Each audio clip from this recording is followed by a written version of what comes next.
السلام علیکم ورحمۃ اللہ وبرکاتہ۔ حج وہ بہترین عبادت ہے جس میں بلا شبہ دنیا و آخرت کے بہت سارے فیض و برکات پوشیدہ ہیں۔ حضور صلی اللہ علیہ وسلم کا ارشاد گرامی ہے کہ حج ادا کرنے والا گناہوں سے ایسا پاک ہو جاتا ہے جیسے ماں کے پیٹ سے پیدا ہونے والا بے گناہ بچہ، مگر اسی کے ساتھ ساتھ حج ذمہ داریوں سے بھرا ہوا ہے۔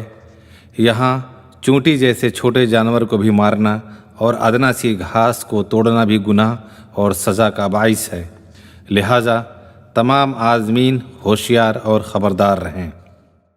ہوائی سفر کے دوران کرنے والے اعمال۔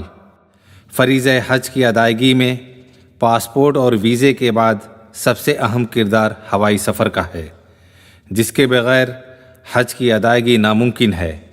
آپ سبھی عازمین کرام یاد رکھیں کہ ہندوستان سے جانے والی ہر پرواز کو 3 الگ الگ قوانین پر عمل کرنا ہوتا ہے۔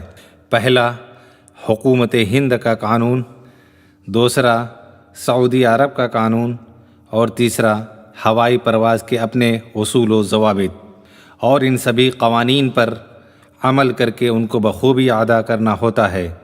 لہٰذا سبھی عازمین حج کی اخلاقی ذمہ داری ہے کہ وہ پرواز کے دوران عملہ سے تعاون کریں اور ان کی ہدایات پر عمل کریں۔ اب آپ کو سامان میں کیا کیا رکھنا ہے، کیا کیا لے جانا ہے، اس کے لیے ضروری ہدایات۔ سعودی عرب کے قانون کے مطابق ہوائی جہاز سے سفر کرنے والے عازمین اپنے ساتھ صرف 2 سوٹ کیس 20-20 کلو کے لا سکتے ہیں۔ اس کے علاوہ ایک 7 کلو کا ہینڈ بیگ اپنے ساتھ رکھ سکتے ہیں۔ تمام عازمین کو مخلصانہ مشورہ دیا جاتا ہے کہ حج پہ جاتے وقت اپنے سامان کا وزن کم سے کم رکھیں، چونکہ واپسی میں اتنا ہی وزن لا سکتے ہیں۔ کسی بھی صورت میں لمٹ سے زیادہ سامان لانے کی ہرگز اجازت نہیں ہوگی، اور ایسے حالات میں آپ کو اپنا سامان ایئرپورٹ پر چھوڑنے کے علاوہ کوئی دوسرا راستہ نہیں ہوگا۔ عازمین حج اپنے سوٹ کیس اور ہینڈ بیگ پر حوالہ نمبر یعنی کور نمبر انگریزی میں صاف صاف ضرور لکھیں، کیونکہ آپ کو دیے گئے آپ کے حوالے نمبر میں ہی آپ کی پوری تفصیل موجود ہوتی ہے۔ عازمین اپنے سوٹ کیس میں رسیاں نہ باندھیں بلکہ اسے اچھی طرح ٹیپ سے ریپ کر لیں، کیونکہ دوران اسکریننگ رسی اکثر مشین میں پھنس جاتی ہے جو انتہائی قیمتی اسکریننگ مشین کو توڑ سکتی ہے۔ نتیجہ میں آپ کے ساتھ ساتھ سینکڑوں عازمین آپ کی اس غلطی کی وجہ سے بلا وجہ پریشانی اور تکلیف میں مبتلا ہو سکتے ہیں۔ عازمین صرف ایئر لائنز کے منظور شدہ معیاری سوٹ کیس یا بیگ لے کر جائیں، بستر بند بالٹی کی قطعاً اجازت نہیں ہے۔ عازمین کسی دوسرے کا سامان اپنے ساتھ ہرگز لے کر نہ جائیں، اس میں ممنوعہ اشیاء ہو سکتی ہے جس کا خمیازہ آپ کو سزا کی صورت میں بھگتنا پڑ سکتا ہے۔ معذور افراد کے لیے وہیل چیئر لے جانے کی اجازت ہے، مگر اس پر اچھی طرح ریپنگ کر لیں ورنہ ٹوٹنے، خاص کر پہیہ نکلنے کا خطرہ رہتا ہے۔ ویسے واضح رہے، سعودی عرب کے دونوں مقدس شہروں میں وہیل چیئر آسانی سے دستیاب ہے۔ عازمین حج ایئرپورٹ پر فلائٹ سے 5 گھنٹے قبل پہنچیں، کیونکہ ہوائی جہاز میں بیٹھنے سے پہلے کئی طرح کی کارروائیوں اور عمل سے گزرنا پڑتا ہے، جیسے کہ آپ کی ذاتی چیکنگ، سامان کی اسکریننگ، امیگریشن وغیرہ، جس میں کافی وقت لگتا ہے، اور آپ کی تاخیر آپ کی فلائٹ چھوٹنے کی وجہ بن سکتی ہے۔ عازمین حج آپ اپنا سامان ایئرپورٹ پر چیک ان کے بعد بیگیج ٹیگ ضرور لے لیں اور حفاظت سے رکھیں، اور صرف جانے والا بورڈنگ پاس لے کر امیگریشن کرائیں اور اس کو اپنے پاس حفاظت سے رکھیں، کیونکہ یہ کئی جگہوں پر چیک ہوگا۔ ایئرپورٹ پر بیت الخلاء، وضو اور نماز ادا کرنے کا انتظام کیا جاتا ہے۔ دوران سفر ہوائی جہاز کے عملے کے ہدایات کے مطابق عمل پیرا رہیں۔ جہاز میں اگر وقت نماز آ جائے تو اپنی سیٹ پر بیٹھے بیٹھے ہی نماز ادا کریں، گیلری یا راہداری میں نہ پڑھیں، اس سے دوسرے عازمین اور عملے کو تکلیف ہو سکتی ہے۔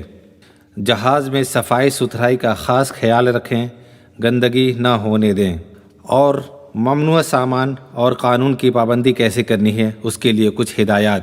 عازمین حج کو سخت ہدایت دی جاتی ہے کہ وہ سفر حج میں سعودی عرب میں ممنوع اشیاء ہرگز لے کر نہ جائیں، جس کی خلاف ورزی کی سزا نہایت سخت ہے۔ یہاں تک کہ حج سے پہلے یا دوران حج بھی سعودی قانون کے مطابق آپ کو گرفتار کر کے ہندوستان واپس بھیجا جا سکتا ہے، جس کے لیے عازم حج خود ذمہ دار ہوگا۔ آتش گیر اشیاء جیسے مٹی کا تیل، پیٹرول، چولہا، بارود، پٹاخے، دھماکہ خیز کیمیکلز، خشخش، جنسی اشتعال انگیز تیل، کریم، ادویات، ویاگرا ٹیبلٹ، مصنوعی کافور سسٹون، خمیرہ، گٹکا، تمباکو، خینی، گل، پیپرمنٹ یا کسی بھی طرح کی نشیلی اشیاء، کسی بھی طرح کا سیاسی لٹریچر، فحش اور عریاں تصاویر، ویڈیو کیسٹ لے جانے پر بھی پابندی ہے۔ غذائی اشیاء پکی ہوئی ہو چاہے کچی ہو، دونوں قسم کو لے جانے پر سعودی عرب میں پابندی عائد ہے۔ تیل، گھی، اچار، مچھلی، سبزیاں، پھل اور دیگر مشابہ اشیاء لے جانے کی اجازت نہیں ہے۔ عازم حج کو سعودی عرب میں کسی بھی طرح کی تجارت کرنا منع ہے، لہٰذا اس مقصد سے تجارتی اشیاء کثیر مقدار میں لے کر نہ جائیں۔ تمام عازمین حج کو ان کے مفاد میں آگاہ کیا جاتا ہے کہ مذکورہ ممنوع اشیاء اپنے ساتھ ہرگز نہ رکھیں۔ عازمین حج جدہ یا مدینہ ایئرپورٹ پر اتر کر سب سے پہلے امیگریشن کرائیں، جس میں ویزا، پاسپورٹ کی چیکنگ کے ساتھ ساتھ انگلیوں کے نشانات یعنی بائیو میٹرک لیے جاتے ہیں۔ امیگریشن کے بعد وزارت اقلیتی امور حکومت ہند کی جانب سے ہندوستانی قونصل جنرل کا عملہ عازمین کی مدد کے لیے موجود رہیں گے۔ ہندوستانی سرکاری ملازمین اور خادم الحجاج بھی آپ کی مدد اور رہنمائی کریں گے، آپ ان کی ہدایات پر عمل کریں۔ امیگریشن کے بعد اپنا سامان مقررہ بیلٹ سے لیں اور ٹرالی میں رکھ کر باہر نکلیں۔ گیٹ سے پہلے آپ کا سامان اسکریننگ مشین میں جانچا جائے گا۔ Hand bag x ray machine سے گزارا جائے گا۔ جہاں ہینڈ بیگ تبدیل ہونے کا خدشہ رہتا ہے، عازمین محتاط رہیں۔ ایئرپورٹ سے باہر آپ کو کچھ دیر انتظاریہ علاقے میں بٹھایا جائے گا۔ سرکاری عملہ آپ کو وہاں سے بس میں لے جائے گا اور آپ کی بس ایئرپورٹ سے آپ کے قیام گاہ کی طرف روانہ ہو جائے گی انشاءاللہ تعالی۔ اللہ آپ کے سفر کو آسان کرے۔